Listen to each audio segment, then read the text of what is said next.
বন্ধুগণ, আল্লাহ রাব্বুল আলামিনের অনুগ্রহের কথা আমরা স্মরণ করি যে তিনি যে মেহেরবানি করে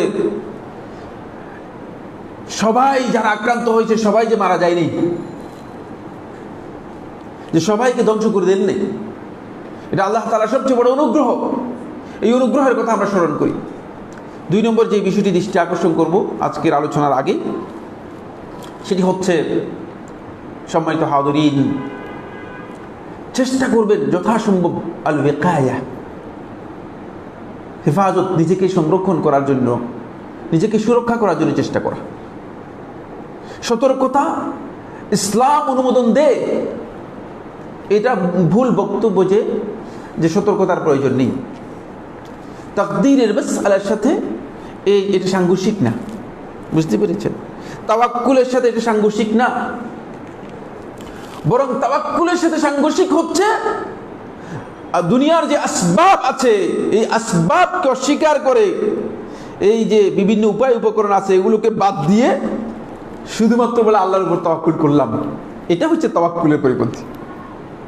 এটা ভুল তাওয়াক্কুল। এই জন্য এটা আপনাদেরকে খেয়াল রাখতে হবে। এই জন্য সতর্কতা অবলম্বন করা প্রত্যেকের জন্য অপরিহার্য। আমরা অনেককে লক্ষ্য করি যে খামখেয়ালি করেন, মাস্ক পরতে বলছে, মাস্ক পরেন না।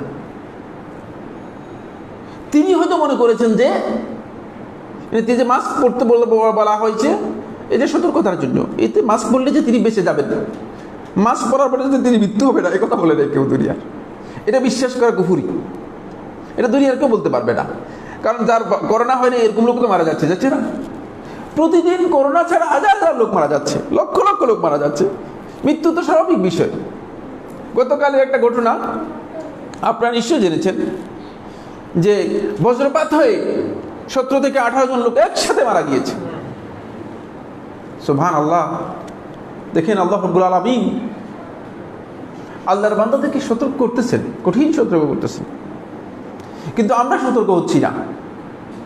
আমাদের কাজের মধ্যে এখনো কোনো ধরনের পরিবর্তন দেখা যাচ্ছে না, আমাদের অবস্থানের মধ্যে এখনো কোনো পরিবর্তন দেখা যাচ্ছে না।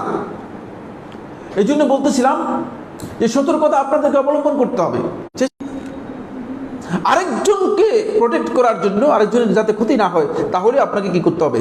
সতর্কতা অবলম্বন করতে হবে। এর জন্য গুনাহগার হবেন। আমি এ কথা গত জুম্মায় এখানে বলেছিলাম, আবার আজকে বললাম, রিপিট করলাম এই জন্য যে আমি জালেমদেরকে লক্ষ্য করতেছি যে তারা সতর্কতাকে উপেক্ষা করতেছে। এটা উচিত নয়, এদের জ্ঞান নেই, এরা মূর্খ। সতর্কতা ইসলামের বিধান। নবী সাল্লাল্লাহু আলাইহি ওয়াসাল্লাম প্রত্যেকটি কাজের মধ্যে সতর্কতা অবলম্বন করেছেন, প্রমাণিত হয়েছে। সুতরাং কেন আমরা সতর্কতা অবলম্বন করব না? এখন আপনি নিজে ক্ষতিগ্রস্ত হতে পারেন না, হবেন না, হয়তো কোনো কারণে হবেন না, কোনো কারণে কোন ব্যক্তি হয়তো আক্রান্ত হলে অনেক সময় দেখা যায় যে তার কোনো অসুবিধা হয় না, কারণ শারীরিক অবস্থান সবার সমান নয়। কিন্তু হতে পারে যে আপনি পার্শ্ববর্তী আরেক ভাইয়ের ক্ষতি করেছেন, এটা আপনার জন্য জায়েজ নেই। লা দরারা ওয়ালা দিরার। ইসলামের বক্তব্য হচ্ছে নিজেরও ক্ষতি করা যাবে না, অন্যেরও ক্ষতি করা যাবে না। এই জন্য আমি আপনাদের সবাইকে অনুরোধ করব, সবাই সকল ক্ষেত্রে সতর্কতা অবলম্বন করুন।